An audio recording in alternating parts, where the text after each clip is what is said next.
एकदम टूटे पिंडा फूटे हो लेखा दरगाह माही, जिसमें आपकी मृत्यु हो जाएगी।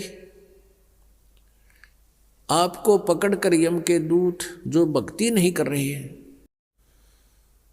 आप जी को धर्मराज के दरबार में, न्यायाधीश के दरबार में खड़ा कर दिया जाएगा, जो काल का न्यायाधीश है। और वहां जाकर के आपसे पूछेंगे कि भाई निकाल क्या लाया गठड़ी में, दिखा तेरा परस, कितनी माया इकट्ठी करके लाया तू। जो पूंजी लेकर गया था मनुष्य के श्वासों की, अब दिखा कितना कमा के लाया।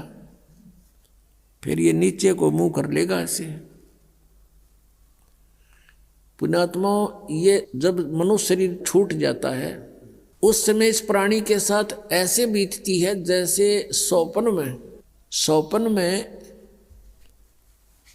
क्या देखते हैं कई बार एक गरीब व्यक्ति, और क्या देखता कि कार में बैठा जा रहा है। एक बताया था व्यक्ति,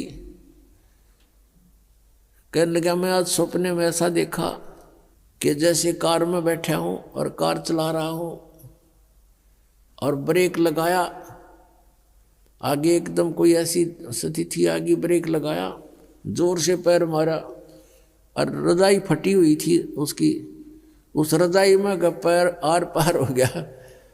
फिर वह आंख खुल गई, यानी निंद्रा भंग होगी, देखो होता है, वो पैर छोड़ दिया। फिर जब सौपन टूटा तो देखा ना कार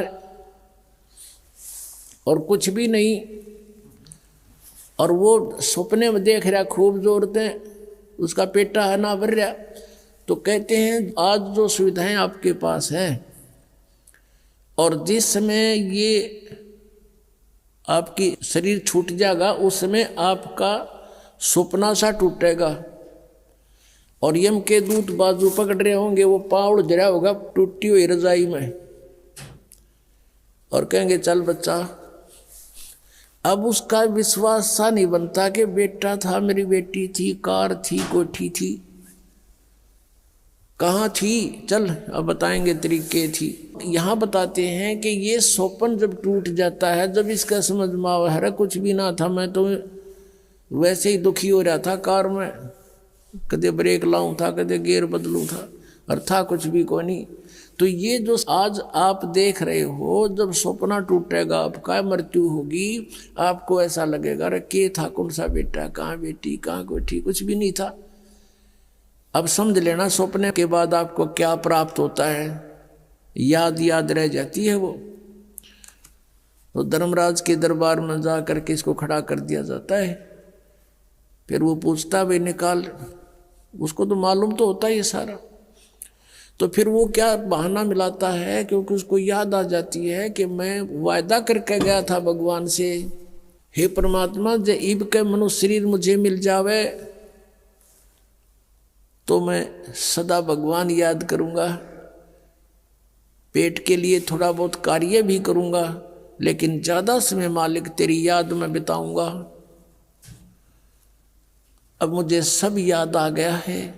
उस समय उसको पिछले पुण्यों जन्म जन्मांतरों के सारे दुख याद आ जाते हैं, और जब ये मनुष्य शरीर प्राप्त करके वहां से चलता है, इसको बार बार समझाया जाता है